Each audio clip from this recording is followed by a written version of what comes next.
So now moving forward, let's see the different parts. First of all, we discussed the 5 terminal branches of brachial plexus. Over here, we are dealing with details about axillary nerve. It was one of the terminal branches of the brachial plexus.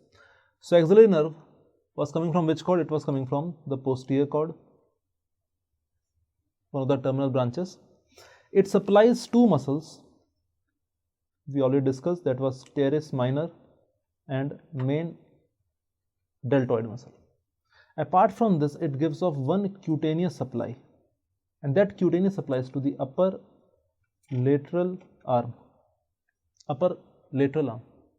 So understand over here, this is figure showing the axillary nerve, but before that, understand that suppose this is our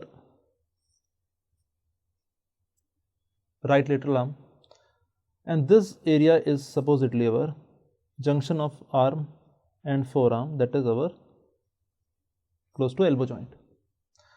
So this area, upper lateral arm, sensory supplied given by axillary nerve, sensory. Below this, lower lateral cutaneous nerve of arm, this is given by radial nerve. And if we go down, then the lateral cutaneous of forearm is given by musculocutaneous nerve. So in a nutshell, if we just go with the lateral part of the upper limb, arm region, upper part axillary, lower part radial, forearm musculocutaneous. Mnemonic is ARM, arm, axillary nerve, radial nerve, musculocutaneous nerve.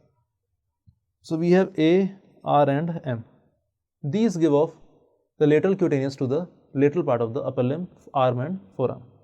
So therefore, coming back again to the axillary nerve over here, as we just discussed, axillary nerve comes off from the posterior cord. It travels in which space? It travels in the quadrangular space,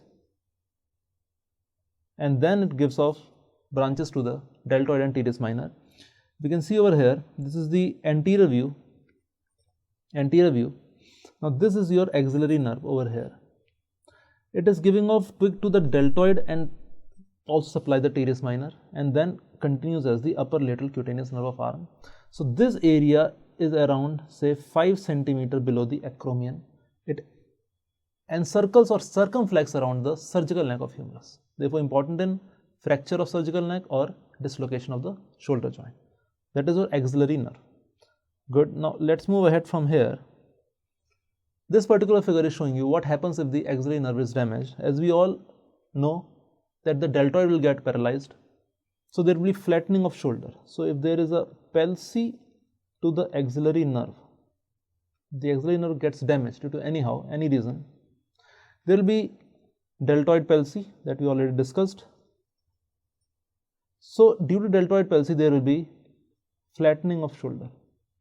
So the rounded contour of shoulder is lost, there will be flattening of shoulder, plus a very important sign, and that is regimental badge sign. Regimental badge sign. What is this regimental badge sign? Because we just discussed that this axillary nerve gives off cutaneous to the upper lateral part of arm. So if this axillary is paralyzed, is damaged, then this part of the upper arm will develop paresthesia.